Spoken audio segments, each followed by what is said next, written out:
Here's a question that most people in tech never stop to ask seriously. What does it actually mean to be responsible for a tool you didn't design to be misused, but that can be? Prompting an AI is fast, frictionless.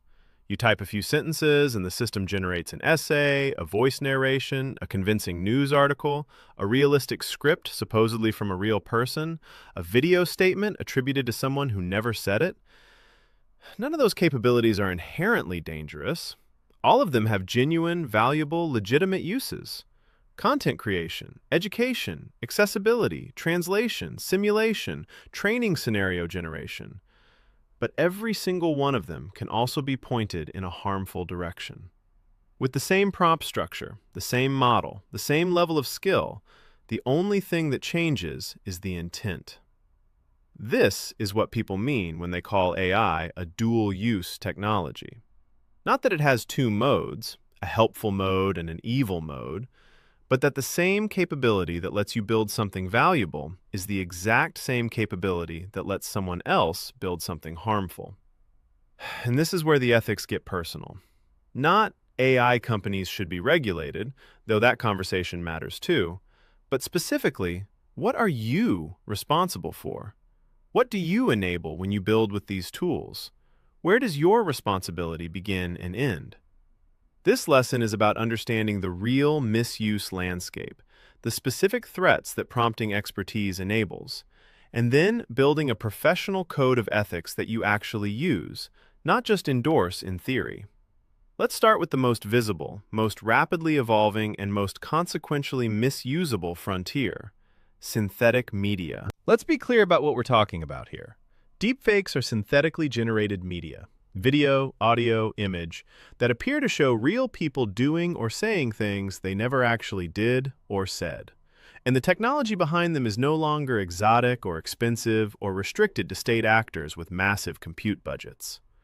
With the right combination of prompt engineering, voice cloning tools, image generation models, and video synthesis systems, a moderately skilled person can produce convincing synthetic media in an afternoon. For free. At scale. That's a remarkable technological achievement. It's also a remarkable societal risk. The legitimate applications are real and important. Film studios use synthetic media for visual effects and dubbing. Educators use AI-generated voices for accessible content. Businesses use avatar-based video to scale communications without requiring executives to record every internal message. Training simulators use synthetic scenarios to model realistic situations. But here's the dual-use reality. The same voice cloning technology that makes audio content accessible to people with reading disabilities can be used to fabricate a politician's voice saying something they never said. The same image generation that helps small businesses create professional marketing assets can be used to create false photographic evidence of events that never occurred.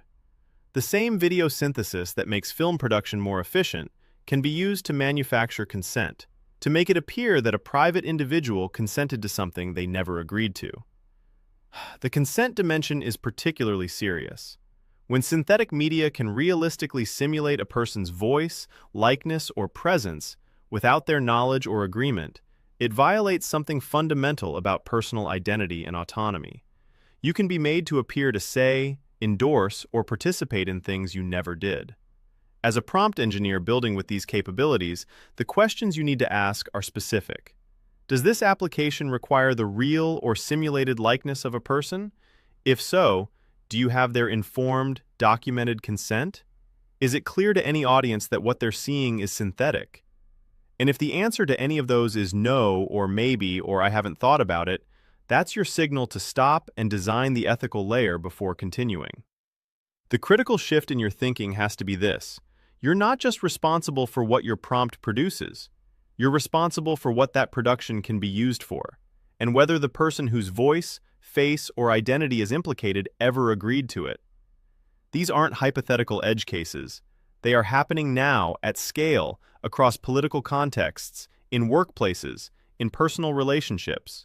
The prompt engineer who says, "I just built the tool, I didn't use it badly," is making the same argument as someone who says, "I just designed the lockpick, I didn't break into anyone's house." At some level, that's true. At another level, it dodges the real question of complicity. Synthetic media is one vector, but there's a broader, more pervasive threat that lives entirely in text, and it scales even faster, even cheaper. This is the misinformation pipeline. Here's the uncomfortable truth about language models.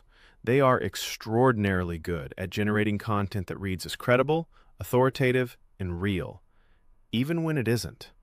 Think about what it used to take to produce a convincing fake news article. A writer, research into real names, events, timelines, careful editing to match the register of legitimate journalism, graphic design to make it look like a real publication, distribution infrastructure to push it out at scale. That was expensive. It was slow. It required coordination, which naturally limited how much of it anyone could produce. Now think about what it takes today. A prompt, a model, and a few seconds. An AI can generate 500 uniquely worded variations of a false narrative in the time it takes you to read this paragraph, each one using different vocabulary, different framing, different sources, different structural patterns, making it significantly harder to detect, flag, or filter. It can generate plausible-sounding citations for claims that no study ever made. It can write expert analysis attributed to credentials that don't exist. It can produce eyewitness accounts of events that never happened, written in the first person, emotionally authentic, completely fabricated. And here's the part that makes this genuinely dangerous at a civilizational level. The model doesn't know it's lying. It's not trying to deceive anyone. It's doing what it was built to do, producing the most plausible, coherent, well-structured text for a given prompt. The factual emptiness of that text is not a concern the model is equipped to have. That concern belongs to you. Let's be specific about what a misinformation pipeline looks like in practice. Step 1. A motivated actor crafts a seed narrative, a false claim they want to amplify. Step 2. Prompts are designed to expand that claim into dozens of variants: news articles, social media posts, forum comments, academic-sounding analysis, personal testimonials. Step 3. The outputs are distributed across platforms, each platform seeing a different variation, making coordinated takedowns harder. Step 4. Search engines and recommendation algorithms pick up the volume and treat it as signal, pushing the false narrative higher in results. The scale problem is the catastrophic variable here. One skilled person with well-designed prompts can now simulate the content output of an entire newsroom. Except the newsroom was producing accurate journalism, and this actor is producing a weaponized information flood. As a prompt engineer, you need to understand this mechanism for two reasons.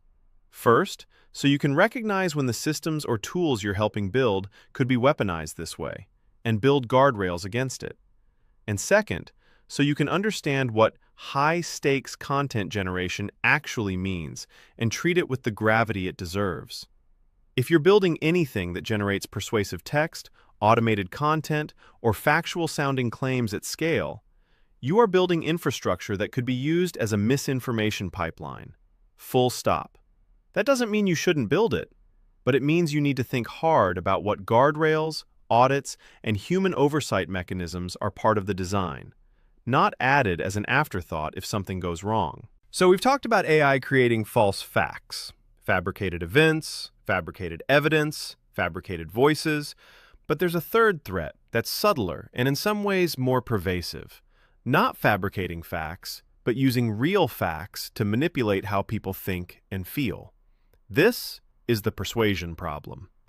Language models are exceptionally good at persuasion, not because they were designed to manipulate, but because persuasion is fundamentally a language task.